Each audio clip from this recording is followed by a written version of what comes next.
Okay, let's dive right in. When you think about fantasy literature, what usually springs to mind? Is it just, dragons and magic, pure escapism? Right, that's the common perception. Maybe wizards, big quests.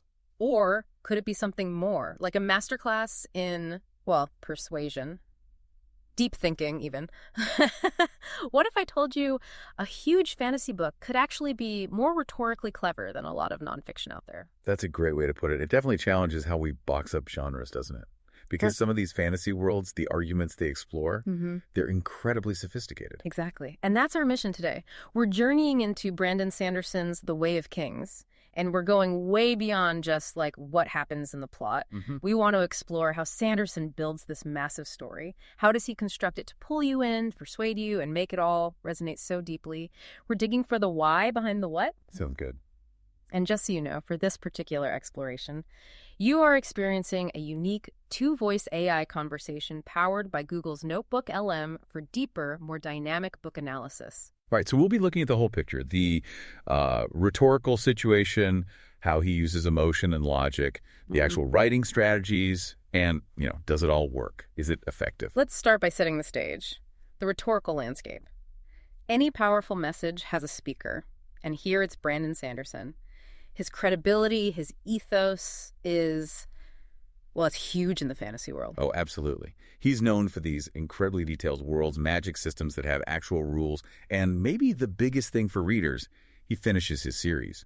These huge, ambitious series. That's a major point, isn't it? That reputation, the track record.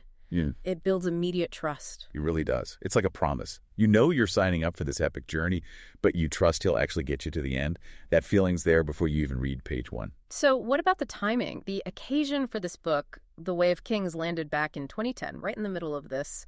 I guess you'd call it a renaissance for really complex, popular fantasy. Definitely. Think about what came before the huge success of the Lord of the Rings movies, Harry Potter mania. Yeah. There was an appetite for big, immersive fantasy. Right. And this book perfectly tapped into that. It wasn't just for kids. It hit that adult and young adult audience that wanted high fantasy, yes, but also really intricate world building and that's some heavy philosophical themes. It sounds like it met a specific need. It did. There was a real hunger for stories that explored things like moral ambiguity, complex social issues, within these fantastical settings, moving beyond the simple good versus evil stuff. Okay, so that's the context. But what's Sanderson actually trying to do with this massive story? What's his underlying purpose? Well, first and foremost, it's absolutely meant to entertain, to immerse you completely in this world, Roshar. But there's definitely more to it. He's trying to provoke thought. Real philosophical questions about leadership, honor, mental health is a big one, collective responsibility. The story itself follows these characters through war, political games, and huge personal changes. And that purpose must shape the tone, right? It can't just be one thing. Oh, not at all. It's got this epic, almost grand feel, especially with the history and the prophecies. But then it gets incredibly personal, very emotionally vulnerable with the characters. So a mix. A real mix. Hope, tragedy, just sheer grit and perseverance. And this whole style, this complexity, it ties directly back to the exigence that demand we were talking about. He was answering a call, basically. Exactly. Readers wanted fantasy that felt mature, immersive, that made them think about difficult questions. Sanderson essentially delivered and said, here's that complex, meaningful fantasy you've been looking for. All right, let's get into the persuasive toolkit Sanderson uses. How does he actually convince us, draw us in? Let's talk pathos, the emotional appeal. It feels incredibly strong in this book. It really is powerful. You get deeply connected. Take Kaladin's storyline. I mean, watching him go from this pit of despair as a slave to becoming this reluctant leader, it's harrowing. Yeah, that's a journey. Yeah. And Sanderson doesn't shy away from exploring depression, hopelessness, but also finding hope again. It makes Kaladin's internal struggles just as gripping as, fighting monsters. And the sacrifices, the bridge cruise, those moments are just raw. They hit hard, really hard. And then you have these moments of inspiration, like the Knight's Radiant Creed, life before death, strength before weakness, journey before destination. That phrase just sticks with you. It's powerful, isn't it? It works on multiple levels. It's a great mantra within the story, but it also taps into universal human struggles, right? How so? Well, life before death, it's about prioritizing something bigger, maybe sacrifice, strength before weakness. That's not just about muscle. It reframes strength as like resilience, finding strength in weakness. That's huge for anyone facing tough times. And journey before destination. Yeah, that one kind of pushes back against our modern obsession with just the end goal, doesn't it? It says the process, the growth along the way. That's what truly matters. It's deeply resonant. Okay, so the emotion is there, but Sanderson's also famous for logic, for logos. The worlds make sense, right? Absolutely. This is where his reputation for hard magic systems comes in. The rules for surge binding, for the shard blades, they're intricate. They have costs, consequences. It feels internally consistent, like its own kind of physics. It's not just magic happens. Not at all. And it's not just the magic. The politics, the maneuvering between the Alethi High Princes, it feels real. Their motivations, power, honor, old grudges, they make sense. The social structures have rules. Right, the whole light eyes, dark eyes system. Exactly. That strict hierarchy, the detailed lore, the unique ecology, it all follows its own internal logic. And because it's consistent, you buy into it. You become immersed because the world, however fantastic, feels believable within its own framework. And that consistency loops back to his credibility, his ethos, doesn't it? It really does. Yeah. It's not just that he starts with a good rep. He constantly reinforces it. The sheer attention to detail, page after page, chapter after chapter, whether it's history, biology, magic, it keeps building that trust. You feel like he's truly built this reality, not just sketched it. That dedication definitely keeps you invested. Okay, so we have the appeals. Now let's talk strategy. The specific techniques, the craftsmanship that brings the book to life. What about language and style? His word choice, the diction. It's quite deliberate. You get these formal, almost mythic descriptions, especially for big things like the high storms or ancient history. But then the character's inner thoughts can be really modern, almost colloquial. Like Kaladin versus Shallan. Exactly. Kaladin's thinking is often very pragmatic, direct, almost clinical sometimes, reflecting his background. Shallan's is more, well, scholarly, maybe a bit witty or even curt at times. It subtly tells you who they are. And sentence structure, does that play a role? Oh, definitely. He varies sentence length and structure to control the pace. Short, punchy sentences for action scenes. Longer, more complex ones for description or introspection. Yeah. And the imagery. Roshar is so vividly drawn. The storms, the rock buds. Yeah, the storms are terrifyingly real on the page. The weird plants that pull into shells, the giant chasm fiends. It all creates this strong sense of a truly alien, dangerous, but fascinating place. He uses metaphors and similes really effectively, too, especially for internal feelings or those otherworldly elements. Structure-wise, it's not straightforward either, is it? No, it's quite sophisticated. Multiple viewpoints are key. Seeing things through Kaladin's eyes is totally different from Shallan's perspective or Dalinar's. And the flashbacks, the little bits at the start of chapters. Right, the interspersed chronology, the flashbacks giving backstory, and those cryptic epigraphs, they all work together. They layer in history, add mystery, make you piece things together. It pulls you deeper into the world's secrets. And he uses repetition effectively, too, like the radiant oaths. Life before death. Yeah, that repetition isn't just for show. It drills those ideals into you, the reader, and you see how they genuinely motivate the characters. It becomes an anchor.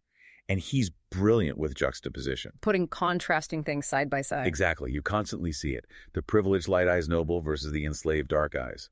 But then the book often shows the dark eyes character having more honor or integrity. It forces you to question the whole social system without him ever directly lecturing you. It's smart. It makes you think, for sure. Are there other, maybe more advanced techniques at play? Definitely. Think about rhetorical questions. The characters are constantly asking themselves about their choices, their beliefs, what's right or wrong. And that makes the reader do the same. Precisely. It draws you right into their moral dilemmas. And there are allusions everywhere, references to in-world history, myths, and especially the actual book, The Way of Kings, within the story itself. That adds incredible depth, layers of philosophy. What about irony? Lots of it. Situational irony, where things don't turn out as expected. Dramatic irony, where you know something a character doesn't. Often it highlights the gap between ideals and reality, or power and morality. Like you said, Kaladin, the lowest of the low socially, being the moral center. That contrast is powerful. And maybe just to lighten things up slightly, there is humor too, right? It's not all grim. Oh, absolutely. It's often subtle, usually through banter. Kaladin and Syl, his spren, have some great moments. The Bridge 4 crew, their camaraderie. It breaks the tension. Exactly. It provides necessary relief in some really dark situations, makes the characters feel more human, and makes their bonds more believable. It's skillfully done. You know, speaking of diving deeper into nuanced topics like this book, we want to take a moment to tell you about Mindful Moments on our YouTube channel. Hmm. It offers AI book analysis, much like this, designed to inspire reflection and really rational thought. It's just another way we're exploring how to truly understand complex ideas. Yeah, aiming for that same kind of thoughtful engagement you get from great literature, connecting with complex stories on a deeper level. And when you look at the impact of The Way of Kings and how it handles ethics, it really does stand out. It absolutely nails its main goal, which is just complete immersion, right? And it manages that by balancing these huge epic conflicts with really intimate personal stories of resilience. And the ethical side is crucial. Sanderson's portrayal of things like war, leadership, and especially mental health, it avoids just glorifying them. There's real nuance, real empathy. Kaladin's depression feels very real. Dalinar struggles too. It's handled with remarkable sensitivity and realism.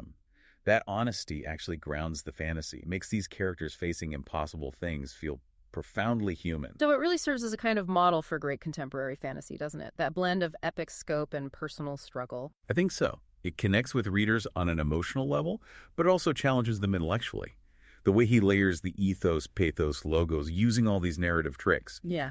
It brings this alien world to life in a way that feels both strange and familiar. And it avoids common fantasy pitfalls, you think? Yeah, it doesn't just focus on battles. It digs into motivations, ideologies. It's not just escapism. The fantastical elements are tied to very human themes. It's just a really sophisticated, impactful piece of storytelling.